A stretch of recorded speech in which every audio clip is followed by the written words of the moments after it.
ბიძინა ამენიშვილს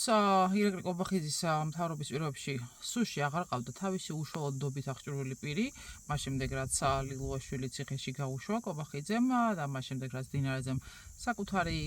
კადრები მიუყანა ამ უწყებაში შესაბამისად ის საკადრო ცვლილება, რაც უკავშირდება მისი პირადი დაცვის წევრის სუშის უფროსის მოადგილედ გადაყვანას შსს-დან, არის გომელაურის გზა და აჩვენებს იმას, რომ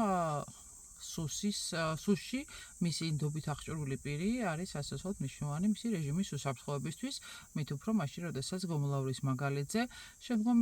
დაწინაურებებიც გვინახავს ჩვენ იქნებოდა ეს სუსის უფროსის თუ შსს მინისტრის პოზიციაზე და ამიტომ აქ ახალი არაფერი არ არის ვფიქრობ, თუმცა აჩვენებს უნდობლობას ირაკლი კობახიძის სადმი ისევე როგორც შესაძლო სავარაუდო საკადრო ცვლილებებს რაც აქამდეც გვინახავს.